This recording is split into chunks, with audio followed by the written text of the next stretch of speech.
Everyone, welcome to our YouTube channel Administrative World. So as you know that we are covering public administration book written by Laxmikanth और उसमें अभी तक हमने evolution of public administration तक complete कर लिया है। तो चैप्टर 1 में ही आगे बात करेंगे कंपैरेटिव पब्लिक एडमिनिस्ट्रेशन में, और कंपैरेटिव पब्लिक एडमिनिस्ट्रेशन पूरा टॉपिक यहाँ पे ऑलमोस्ट कवर हो जाता है। इसके साथ इसका जो अगर आप कंपैरेटिव कंट्रीज वाला देख लेते हो, कंपैरेटिव कॉन्स्टिट्यूशन वाला चैप्टर देख लेते हो, कंपैरेटिव एडमिनिस्ट्रेटिव सिस्टम वाला, तो ऑलमोस्ट आपका कंपैरेटिव पब्लिक एडमिनिस्ट्रेशन कंप्लीट हो जाता है। यूजीसी नेट के लिए इससे ज्यादा आई डोंट थिंक सो आपको पढ़ने की जरूरत है, बट हाँ अगर आप यूपीएससी या और कोई एग्जाम की तैयारी कर रहे हो देन फिर आप कंपैरेटिव एडमिनिस्ट्रेशन पे थोड़ा डिटेल में बात कर सकते हो। दूसरी चीज ये कि यहाँ पर है ना काफी सारे फैक्ट्स हैं, तो जो अप्रोचेस वाला हमारा टॉपिक था हमने जो पहले पढ़ा था, आई होप आपने उसको डिलीजेंटली फॉलो करा होगा। अब आपको उस चीज को समझने में दिक्कत नहीं आएगी। चलिए स्टार्ट करते हैं कंपैरेटिव पब्लिक एडमिनिस्ट्रेशन। बट आगे बढ़ने से पहले मैं बता दूं, जो लोग भी यूपीएससी या यूजीसी नेट की तैयारी कर रहे हैं, हमारे कोर्सेज चल रहे हैं पब्लिक एडमिनिस्ट्रेशन पेड कोर्स। अगर आप इंक्वायरी करना चाहते हैं, जानना चाहते हैं कोर्सेज के बारे में, तो आप हमें कॉल कर सकते हैं या व्हाट्सएप कर सकते हैं 9896859767।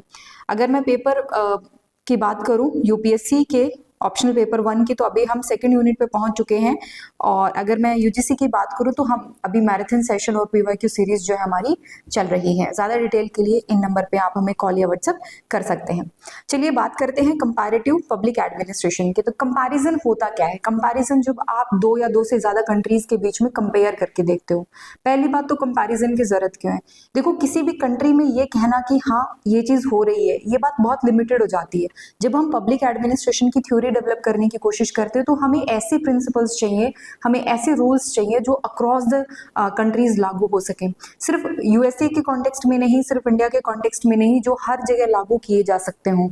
ये कहना कि नहीं इस प्रिंसिपल के हिसाब से यूएस में काम हो रहा है तो फिर यूके के हिसाब से भी सही है, इंडिया के हिसाब से भी सही है, चाइना के हिसाब से भी सही है, ये गलत होगा। ये बहुत ही नैरो पर्सपेक्टिव होगा। तो कंपैरिजन का जो मेन फोकस होता है ना, वो होता है थ्योरी को डेवलप करना। ध्यान रखना, कंपैरेटिव पॉलिटिक्स से हम कंपैरेटिव पब्लिक एडमिनिस्ट्रेशन से हम और कुछ नहीं, सिर्फ क्या सीखते हैं, उसकी थ्योरी हम आगे कैसे बढ़ाते हैं। यानी प्योर रिसर्च को आगे बढ़ाने के लिए हम कंपैरेटिव मेथड का यूज करते हैं। अभी कंपैरेटिव वैसे तो वुड्रो विल्सन, जिनको हम फादर ऑफ पब्लिक एडमिनिस्ट्रेशन कहते हैं, उन्होंने अपने एसे के अंदर मेंशन किया था कि कंपैरेटिव स्टडी होनी चाहिए। लेकिन कंपैरेटिव स्टडी पे एक्चुअल में फोकस जो वो 1950s के बाद स्टार्ट हुआ था। एक्चुअल में हमने सेकंड वर्ल्ड वॉर के बाद में कंपैरिजन पे फोकस किया, और वो भी क्यों? जब हम इवोल्यूशन पढ़ रहे थे तो मैंने आपको बताया ना, एक आइडेंटिटी क्राइसिस फेज आता है, और उस आइडेंटिटी क्राइसिस से बाहर निकलने के लिए कंपैरेटिव स्टडी की शुरुआत होती है। तो कंपैरेटिव पब्लिक एडमिनिस्ट्रेशन जो है वो पोस्ट वॉर इवोल्यूशन का फर्स्ट मेजर डेवलपमेंट है। और इसका मेन एम क्या है? It's main M at the development of more scientific public administration by building and strengthening theory in public administration. ध्यान रखना, कंपैरेटिव पब्लिक एडमिनिस्ट्रेशन का मेन फोकस क्या है? थ्योरी बिल्डिंग, थ्योरी को और ज्यादा आगे एडवांस करना। अगर हम लिंटन कार्डवेल के लैंग्वेज में अगर हम समझे उनके वर्ड्स में, तो इनके जो ऑब्जेक्टिव है वो है to hasten the emergence of universally valid body of knowledge concerning administrative behavior। हमें यूनिवर्सली पूरे वर्ल्ड के लिए ऐसी हमें नॉलेज डेवलप करनी है एडमिनिस्ट्रेटिव बिहेवियर के लिए जो हर जगह वैलिड हो सके। In brief, to contribute to a genuine and generic discipline of public administration. Public administration में बेटर डेवलपमेंट के लिए और ज्यादा स्कॉलरली डेवलपमेंट के लिए हमें कंपैरिजन की जरूरत होती है। सो ध्यान रखना, comparative public administration means the cross cultural and cross national public administration. Cross cultural and cross national studies of public administration. Cross cultural मतलब डिफरेंट कल्चर्स के बीच में, और क्रॉस नेशनल डिफरेंट नेशंस के बीच में जो स्टडीज होती है उसको कंपैरेटिव पब्लिक एडमिनिस्ट्रेशन कहा जाता है। और इसके दो मेन कंसर्न होते हैं, ये आपसे एमसीक्यू बेस में भी पूछे जा सकते हैं, और आपको पता होना चाहिए that there are two basic motivational concern for comparative public administration. Very first is theory building and the second is administrative problem of developing country. देखो 1950s के बाद में कंपैरेटिव स्टडी होने का एक मेन रीजन ये भी रहा, एक तो क्राइसिस तो था ही था, लेकिन दूसरा मेन रीजन ये रहा कि जो डेवलपिंग कंट्रीज थी, जो नई नई मतलब इंडिपेंडेंट कंट्री हुई थी 1950s के टाइम पे, उन लोगों को अब डेवलपमेंट के लिए एक मेथड चाहिए था, एक तरीका चाहिए था। तो उन्होंने वेस्टर्न कंट्रीज को फॉलो करना स्टार्ट कर दिया। लेकिन वेस्टर्न कंट्री वाले मेथड जब उन्होंने अपनी कंट्री में लागू करने स्टार्ट करे ना, तो उतना इफेक्टिव जो है वो रिजल्ट आया नहीं। और इफेक्टिवनेस लाने के लिए फिर क्या करा गया? स्टडीज करी गई। तो वहां से कंपैरेटिव पब्लिक एडमिनिस्ट्रेशन की शुरुआत होती है। फेरेल हेडी इंपॉर्टेंट स्कॉलर है, नाम ध्यान रखिएगा जो फर्स्ट टाइम पढ़ रहे हैं। फेरेल हेडी, फ्रेड डब्ल्यू रिग्स, इनके ये कंपैरेटिव पब्लिक एडमिनिस्ट्रेशन के पायनियर्स हैं, यानी बहुत इंपॉर्टेंट फिगर हैं जिनके बारे में हमें पढ़ना होगा। फेरेल हेडी ने 1960s को, लेट 1960s को हेडे ऑफ कंपैरेटिव एडमिनिस्ट्रेशन मूवमेंट का है। सबसे ब्राइट जो स्पॉट रहा, ब्राइट जो पीरियड रहा कंपैरेटिव एडमिनिस्ट्रेशन का, वो 1960s का टाइम रहा। और ऐसा क्यों हुआ? क्योंकि एक ऑर्गेनाइजेशन है जिसको हम कहते हैं कंपैरेटिव एडमिनिस्ट्रेटिव ग्रुप, उन्होंने कंपैरेटिव स्टडीज पे काफी फोकस किया। तो वो जो टाइम पीरियड था उस टाइम पे बहुत ज्यादा फोकस करा गया पब्लिक एडमिनिस्ट्रेशन की कंपैरेटिव स्टडी पे। तो निकोलस हेनरी इस बात को आगे बढ़ाते हुए कहते हैं भी कंपैरेटिव पब्लिक एडमिनिस्ट्रेशन ट्रेडिशनल या अमेरिकन पब्लिक एडमिनिस्ट्रेशन से दो मायनों में बहुत अलग है। और वो दो मायने क्या हैं? पहला वो कहते हैं कि पब्लिक एडमिनिस्ट्रेशन जो है ना वो कल्चर बाउंड है। कल्चर बाउंड मतलब अगर हम ट्रेडिशनल पब्लिक एडमिनिस्ट्रेशन की बात करें और कंपैरेटिव एडमिनिस्ट्रेशन की बात करें तो ट्रेडिशनल क्या है, ये कल्चर बाउंड है। इसको कल्चर बाउंड क्यों कहा गया है? क्योंकि यहाँ पे जितनी भी ऑलमोस्ट थ्योरी डेवलप हुई है वो सारी की सारी अमेरिकन बैकग्राउंड में डेवलप हुई है, अमेरिका के अंदर डेवलप हुई है। तो वो क्या है? कल्चर बाउंड है, वो अमेरिका के कल्चर के हिसाब से वो थ्योरी इन्फ्लुएंस्ड है, इसीलिए वो कहा जाता है एथनोसेंट्रिक। देखो एथनोसेंट्रिसिज्म या एथनोसेंट्रिक होता है जो सिर्फ एक पर्टिकुलर कल्चर के हिसाब से अपना व्यू पॉइंट डेवलप करता है, ठीक है। तो कंपैरेटिव पब्लिक एडमिनिस्ट्रेशन जो वो क्रॉस कल्चरल है, ठीक है, ध्यान रहेगा। पेन एंड पेपर लेके बैठे, एक तरफ लिखें कल्चरल बाउंड है, दूसरी तरफ लिखें क्या, क्रॉस कल्चरल है। ये लास्ट मोमेंट पे रिवाइज करने में बहुत काम आता है। और लेक्चर देखते टाइम है ना नोट डाउन करा करो। नोट डाउन करने से क्या हेल्प मिल जाती है? थोड़ा सा एक तो आपका अटेंशन बना रहता है थ्रू आउट द लेक्चर, दूसरा आपको याद रहता है। एक मसल मेमोरी नाम की भी चीज होती है, जब हम लिखते हैं ना तो धीरे धीरे हमें वो चीजें रिटेन होने लगती हैं। तो पहला पॉइंट ये है। 1936 में एल डिवाइड जो है वो प्रिंसिपल्स ऑफ एडमिनिस्ट्रेशन के लिए कहते हैं कि it's a useful guide to action in the public administration of Russia as of great Britain, of Iraq as of US. तो एल डिवाइड का ये मानना था कि अगर हम principles of public administration develop करते हैं तो वो जितना रशिया में अप्लाई होते हैं उतना यूके के अंदर अप्लाई होते हैं, उतने ही इराक में अप्लाई होंगे और उतने ही यूएस में अप्लाई होंगे। मतलब उनकी एप्लीकेशन के लिए एक रिस्ट्रिक्शन नहीं है, एक लिमिटेशन नहीं है।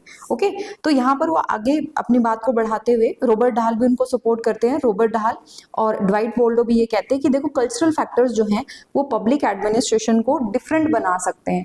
जैसे यूएस के पब्लिक एडमिनिस्ट्रेशन में और इंडिया के पब्लिक एडमिनिस्ट्रेशन में दिन रात का फर्क है। फॉर एग्जांपल वहाँ की पुलिस जो है वो डिफरेंटली बिहेव करती है। May be they are very active, sometime they are very मतलब बहुत रैश हो सकते हैं। इंडिया की पुलिस एडमिनिस्ट्रेशन हमें पता है किस तरीके से काम करती है। बिहेवियरल डिफरेंस है और वो आता क्यों? क्योंकि कल्चर अलग है। तो वहां पे अगर आप कुछ अप्लाई कर रहे हो ना और वो चीज इंडिया में आप अप्लाई करने की सोचो, इसके ड्रास्टिक रिजल्ट हो सकते हैं, ठीक है। तो कल्चर का हमें ध्यान रखना पड़ता है। Then public administration is practitioner oriented. Practitioner oriented क्या होता है? पब्लिक एडमिनिस्ट्रेशन में हम कोई काम कर रहे होते हैं, जबकि मैंने कंपैरेटिव के लिए आपको क्या कहा, ये थ्योरी बिल्डिंग के लिए। पब्लिक एडमिनिस्ट्रेशन में कोई भी बदलाव लाया जाता है वो लाया इसलिए जाता है ताकि हमें रियलिटी में कुछ चेंजेस चाहिए, हमें रिफॉर्म चाहिए। हम जो public administration as an activity perform करें ना उसमें हमें कुछ चेंज करें, तो इसमें रियल वर्ल्ड प्रॉब्लम्स होती है। कंपैरेटिव पब्लिक एडमिनिस्ट्रेशन में थ्योरी बिल्डिंग पे काम होता है and they seeks to develop knowledge for the sake of knowledge. जैसे बस जानना है, कंपैरिजन करना है, तो नॉलेज सीख करना for the sake of knowledge. देखो अगर हम इंडिया के हिसाब से देखें तो इंडिया में अगर हमें कुछ रिफॉर्म करना है तो हम इंडिया की प्रॉब्लम को आइडेंटिफाई करके उससे रिलेटेड सजेशंस दे सकते हैं, कोई नुकसान नहीं होगा हमारा। ये बेसिकली इसको कहते हैं प्रैक्टिशनर ओरिएंटेड।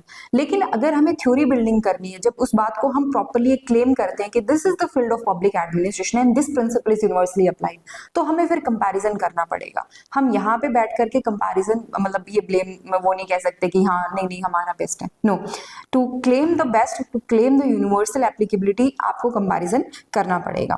तो ब्रीफली अगर हम कहें comparative public administration has a purely scholarly thrust as opposed to professional. मतलब इसका मेन जो फोकस है वो स्कॉलर्स पॉइंट ऑफ व्यू से ज्यादा है, knowledge study point of view से ज्यादा है as compare to in real life. तो सिग्निफिकेंस ऑफ पब्लिक एडमिनिस्ट्रेशन को हाईलाइट करते हुए फ्रेड रिग्स क्या कहते हैं, that the American public administration should be viewed as sub field because public administration is a global in scope. देखो कोई भी फील्ड होता है ना, कोई भी एकेडमिक फील्ड होता है, धीरे धीरे उसके सब फील्ड डेवलप होने लगते हैं। जैसे पब्लिक एडमिनिस्ट्रेशन की शुरुआत पॉलिटिकल साइंस से होती है, पॉलिटिकल साइंस से पब्लिक एडमिनिस्ट्रेशन की शुरुआत हुई। अब पब्लिक एडमिनिस्ट्रेशन में आपका पर्सनल एडमिनिस्ट्रेशन आ गया, आपका फाइनेंशियल एडमिनिस्ट्रेशन आ गया, कंपैरेटिव पब्लिक एडमिनिस्ट्रेशन आ गया, पब्लिक पॉलिसी आ गया। अब ये इसके सब फील्ड बन चुके हैं। तो ये एक आप कह सकते हो जेनरिक डेवलपमेंट मानी जाती है किसी भी फील्ड की। तो रिक्स यहाँ पे कहते हैं that the new paradigm for public administration must be comparative, क्योंकि फ्रेड डब्ल्यू रिक्स ने देखो कंपैरेटिव पब्लिक एडमिनिस्ट्रेशन पे काफी काम किया, तो वो कहते हैं देखो कंपैरेटिव होना चाहिए, और कंपैरेटिव होगा तभी हम ग्लोबल क्लेम कर पाएंगे। Since the solution of problem to which it addresses itself will require increasing communication between scholars and practitioners in all countries. मतलब जो स्कॉलर्स हैं, जो रिसर्चर्स हैं और जो एक्चुअल में प्रैक्टिस करते हैं, प्रैक्टिशनर्स हैं, उनके बीच में ज्यादा से ज्यादा कम्युनिकेशन होना चाहिए, ताकि प्रैक्टिशनर ये बता सके कि रियल लाइफ में हमारे सामने प्रॉब्लम आती है, और स्कॉलर्स जो हैं वो उनको सॉल्यूशन बता पाए, वो उस प्रॉब्लम को आइडेंटिफाई कर पाए, सॉल्यूशन उनको प्रपोज कर पाए। So the American dimension will be viewed as a sub field or a practical aspect of broader subject. तो हम जो अमेरिकन पब्लिक एडमिनिस्ट्रेशन की बात करते हैं वो सिर्फ एक सब फील्ड के तौर पे देखा जाएगा, उसको एक प्रैक्टिकल एस्पेक्ट के तौर पे देखा जाएगा। जैसे हम अलग अलग कंट्रीज की स्टडी करते हैं, ठीक वैसे ही अमेरिका की भी स्टडी होगी, लेकिन जो अमेरिका में वैलिड है जरूरी नहीं वो हर कंट्री में वैलिड हो, ऐसा कंपैरेटिव पब्लिक एडमिनिस्ट्रेशन का मानना है।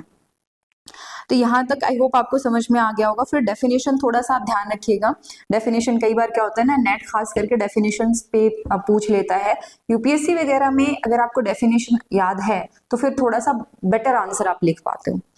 डेफिनेशन में निम्रोद राफेली हैं, रॉबर्ट जैक्सन है, कंपैरेटिव एडमिनिस्ट्रेटिव ग्रुप की डेफिनेशन है, जॉन एस जन की डेफिनेशन है। देखो निम्रोद राफेली कहते हैं comparative public administration is a study of public administration on comparative basis. अब ये सेल्फ एक्सप्लेनेटरी जो है वो स्टेटमेंट है कि कंपैरेटिव बेसिस पे जब हम पब्लिक एडमिनिस्ट्रेशन की स्टडी करते हैं। He trace the origin of comparative public administration to the 1952 conference on administration held at Princeton university in USA. Nimrod Raphaeli क्या कहते हैं कि 1952 के अंदर प्रिंसटन यूनिवर्सिटी में जो कॉन्फ्रेंस हुई थी ना, एक्चुअल में वहां से कंपैरेटिव एडमिनिस्ट्रेशन की शुरुआत होती है।